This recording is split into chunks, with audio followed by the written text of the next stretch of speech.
So 100 জনের ভিতরে একজন লোক হতে পারে বা তারও কম। আমি আপনাদেরকে ওই দিকে নিয়ে যাওয়ার চেষ্টা করতেছি যেখানে আপনি ওই 1% ভিতরে অথবা ওই 4% ভিতরে ঢুকতে পারেন। তো এই 4% ভিতরে যারা থাকে এরা তাদের ভ্যালুসকে চেঞ্জ করতে পারে। এই 4% ভিতরে যারা থাকে তারা তাদের বিলিফ সিস্টেম চেঞ্জ করতে পারে। আসসালামু আলাইকুম, আপনারা কেমন আছেন? আশা করি আপনারা সবাই ভালো আছেন। আজকে সেশনে আপনাদেরকে স্বাগতম। আজকে আমরা কিছু ভ্যালুস নিয়ে কথা বলবো। আমরা আজকে কিছু ডিপ থিঙ্কিং করব। So before start I want to request you everyone যে আজকের সেশনটি খুব বেশি হলে 10-15 মিনিটের হবে, বাট আজকে আমরা ডিসকাস করব যে বিষয়গুলো, এগুলো খুবই গুরুত্বপূর্ণ বিষয় এবং এগুলো বোঝার জন্য আপনাদেরকে একটু রেজিস্ট্যান্স ফ্রি থাকতে হবে।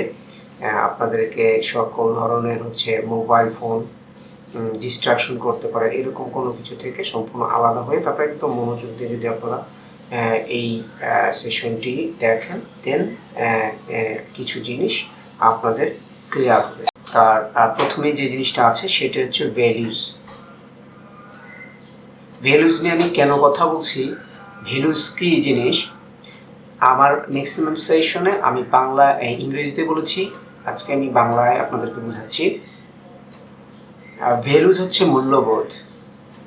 মূল্যবোধ শব্দটা শুনলেই আমাদের কাছে মনে হয় যে কারো মূল্যবোধ ভালো, কারো মূল্যবোধ খারাপ। আমরা এটাকে একটা দার্শনিক লেভেলে নিয়ে যাই, এটা আমরা এথিক্সের লেভেলে নিয়ে যাই, সমাজের মূল্যবোধের ব্যাপারে নিয়ে যাই, সামাজিকতার আচার আচরণে নিয়ে যাই। আমরা এটাকে ভালো খারাপের প্যারামিটারের মধ্যে নিয়ে যাই। চিন্তাকে আমরা ব্যাখ্যা করার চেষ্টা করি। আমরা এটাকে দিয়ে একটা নির্দিষ্ট কোনো বিষয়ের উপরে চিন্তা করাকে, ব্যাখ্যা করাকে বুঝি। কিন্তু আজকে সম্পূর্ণ বিপরীত আলোচনা হবে। বিপরীত কীরকম, যে ভ্যালুস বা মূল্যবোধ বলতে আমরা এতদিন আমাদেরকে যা শেখানো হয়েছে এইটা যে ফলস বা ফেক বিষয়টা তা না, এটা একদম ছোট্ট একটা জায়গা থেকে আমাদেরকে শেখানো হয়েছে অ্যাবাউট ভ্যালুস অ্যান্ড মূল্যবোধ। সো মূল্যবোধ এইটা প্যারামিটার অনেক বিস্তৃত, এটা অনেক বড় একটা জায়গায় কাজ করে। বলতে গেলে আমাদের প্রত্যেকটা মুহূর্তে, আমাদের জীবনের প্রত্যেকটা সিদ্ধান্তে এই ভ্যালুস কাজ করে। কিভাবে? লেটস সে আমি বসে আছি একটা রুমে, এইখানে টেবিলের মধ্যে অনেক জিনিস সাজানো আছে, কিছু কিছু জিনিস অগোছালো আছে, কোনো কোনো জিনিস ময়লা হয়ে গেছে, কোনো কোনো জিনিস পরিষ্কার আছে। ভেরি সিম্পল ম্যাটার, বাট এই এনভায়রনমেন্ট আমাকে যে ফিলিং দিচ্ছে, অর্থাৎ এইটা সম্পর্কে আমার যে মনের মধ্যে একটা সেলফ টকিং হচ্ছে যে this is a noisy place, this is not a good place, or it is a good place, everything is fine. এইটাও মূল্যবোধ। আর একটু উপরে যাই, মনে করেন স্কুল, বাচ্চাকে কোন স্কুলে দিবেন? ইংলিশে দিবেন না বাংলায় দিবেন না আপনি ভার্সনে দিবেন? এগুলো নিয়ে বিভিন্ন লোকের সাথে ডিসকাস করছেন, কিন্তু দিন শেষে দেখবেন যে কোনো একটা সেগমেন্ট হয় ইংলিশ, হয় বাংলা, হয় আপনার ভার্সন, কোনো একটার প্রতি আপনার একটা দুর্বলতা কাজ করতেছে। আপনি এটা বুঝতেও পারবেন না, আপনি সিদ্ধান্ত নেওয়ার সময় আপনাকে এটা কাজ করবে। এটা মূল্যবোধ। আপনি বাজারে গেছেন, কোনো একটা কাপড় কিনতে গেছেন, কাপড় কিনতে গিয়ে আপনি যেই কাপড় খুঁজতেছেন ওই কাপড় পান নাই, কিন্তু ওর থেকে ভালো কাপড় পেয়েছেন। এটা মূল্যবোধ।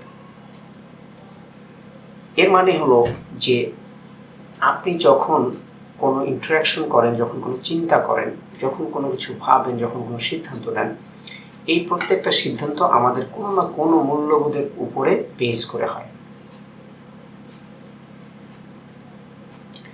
এখন আসি যে মূল্যবোধ কোথা থেকে আসে, ভ্যালুজ কোথা থেকে আসে। ভ্যালুজ আসে হচ্ছে আমাদের বিলিফ সিস্টেম থেকে। বিলিফ সিস্টেমটা কি? আমি এর আগে আপনাদেরকে বলেছিলাম প্যারাডাইম হচ্ছে বিলিফ সিস্টেম।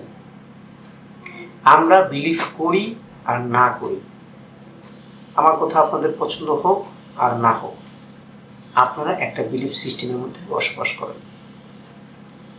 এবং আরও সিরিয়াস বিষয় হচ্ছে এই বিলিফ সিস্টেম সম্পর্কে আমাদের কোনো ধারণা নাই যে আমাদের ভিতরে কোন বিলিফ সিস্টেম কাজ করতেছে। ভ্যালুস যেমন আমি দেখালাম যে একদম ছোট ছোট ডিসিশন থেকে জীবনের বড় বড় সিদ্ধান্ত, কোথায় লেখাপড়া করবেন, কোথায় বিয়ে করবেন, কী ধরনের মেয়ে বিয়ে করবেন, আপনি বিয়ে করছেন এখন আপনি কী করবেন, every decision of your life is affected by your values and your belief system. আমরা আরও গভীরে যাব, বিলিফ সিস্টেমের কি আমরা নিয়ে আরও কথা বলব। তো এই বিলিফ সিস্টেম কোথা থেকে আসে? এই বিলিফ সিস্টেম আসে হচ্ছে থিটা লেভেল থেকে। আপনারা জানেন মানুষের ব্রেনে অনেকগুলো লেয়ার আছে। থিটা লেয়ারে মানুষ যখন থাকে তখন মানুষের পরিবেশ থেকে তারা এই কিছু প্যাটার্ন গ্রহণ করে। প্যাটার্ন মানে হচ্ছে সূত্র, ফর্মুলা। আমরা ম্যাথমেটিক্সে অনেক ফর্মুলা পড়েছি না, ঠিক সেরকম কিছু ফর্মুলা আমাদের ব্রেনের মধ্যে যায়। এবং এগুলো কিভাবে যায়? এগুলো ইমেজ আকারে যায়, সিনেমার মতো।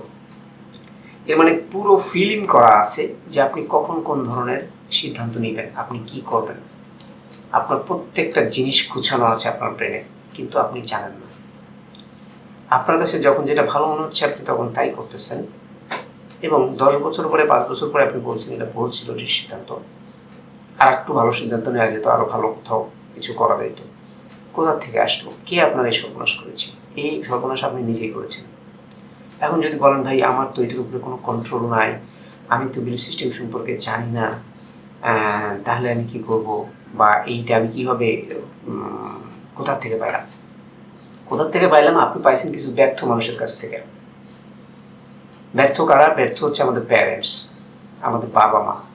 আপনার কাছে আপনার প্যারেন্টস হিরো হতে পারে, আপনার কাছে আপনার প্যারেন্টস কিং হতে পারে। হ্যাঁ, সবার কাছেই তাদের প্যারেন্টসরা কিং থাকে, কিন্তু তাদের যে প্যারেন্টসরা তারা, আমি সবার কথা বলছি না, আমি টপ 90% লোকের কথা বলছি। 90 থেকে 96% লোক ব্যর্থ হয়ে জন্মগ্রহণ করে, ব্যর্থ হয়ে মারা যায়। 4% লোককে ভিজিবল আকারে সাস্টেইন করতে দেখা যায় সোসাইটিতে, যে এরা সফল বা ভালো কিছু করেছে। 1% লোক যারা হচ্ছে জানে যে তারা সফল।